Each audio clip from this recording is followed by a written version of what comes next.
ব্যস্ত রাস্তা, ব্যস্ত নগরবাসী। দিন ফুরিয়ে রাত, গাড়ির আলোর ঝলকানিও জানান দেয় এই শহরের ব্যস্ততা। লাখ লাখ ভবন আর কোটি মানুষের এই শহরের অলিতে গলিতে লুকিয়ে আছে জানা অজানার অনেক কিছু। শহরের প্রাণকেন্দ্র মোহাম্মদপুর। আধুনিক ভবন আর ব্যস্ত সড়কের পাশে দাঁড়িয়ে আছে কয়েক শতাব্দীর পুরনো এক অজানা সমাধি। শুনতে অবাক লাগলেও প্রত্নতত্ত্ব অধিদপ্তরের নথিতেও এর পরিচয় নিশ্চিতভাবে লেখা নেই। হরেক ফুল ও শোভাবর্ধনকারী গাছে ঘেরা রহস্যময় এই সমাধির পরিচয় যেন স্থানীয়দের কাছে অনেক বড় রহস্য। শেকড় থেকে শিখরে 87 সাল থেকে মোহাম্মদপুরে, কিন্তু এর ভিতরে জানলাম ওই মাজারি দেখলাম ওখানে অনুষ্ঠান হয়, কিন্তু কে মারা গেছে, কারে মারি দিয়েছে ওইটা আমরা জানি না, এই পর্যন্তই জানি।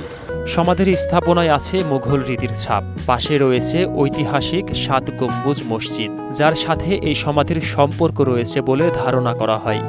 স্থানীয়ভাবে প্রচলিত লোককথা অনুযায়ী এর ভেতর নবাব শায়েস্তা খানের কোনো এক কন্যার মরদেহ সমাহিত রয়েছে। আলালমাটি আছে, বিবি মরিয়াম, মেডাল গুলজা বেগম, পরিবিবি কিলার ভিতরে, বুঝলেন? এটি আমরা আশেপাশে আসি বলে আমরা এটির ভিতরে দেখাশোনা করি। শায়েস্তাঘাট চতুর্থ পোলা 4 ছেলে ছিল, তৃতীয় পুত্র এগুলো উঠা দিয়ে গেছে। এই ডানমন্ডি ঈদগা মাঠ, ওই বিবি মরিয়াম লালমাইটটা এইটা, আর ওই কিলার ভিতরে আছে একজন পরিবিবি।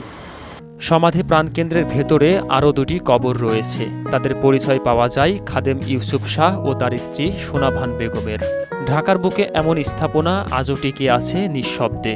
এলাকার বিভিন্ন বয়সী বাসিন্দাদের মধ্যে এটি নিয়ে নানা কৌতূহল। তবে সবার একটাই কথা, কেউ জানে না এই কবর কার। মাজারটা আমরা এখানে আইসা শুনতেছি যে শুধু মাজারই, এটা আর কিছু জানি না, বুঝছেন? এটা আমরা কোথা থেকে কি হয়েছে সেটা সম্পূর্ণ আমরা জানি না, এটা জানি মাজার। ছোটকাল থেকে এখানে জানছি ওই কবরগুলো এই একই মসজিদ এবং কবর একই সময়ের, কিন্তু নারী না পুরুষ এটা আমরা জানি না আর কি। এইভাবেই দেখে আসছি এই পর্যন্ত। এটা শায়েস্তা খাঁর মেয়ের কবর, আবার এই সম্পর্কে আমাদের কোনো কিছু জানি না বা ধারণাও নাই।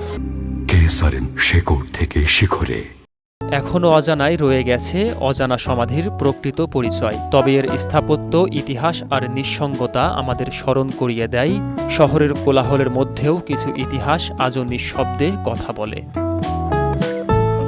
আব্দুল কাদের নাহিদ, 21 টেলিভিশন, ঢাকা।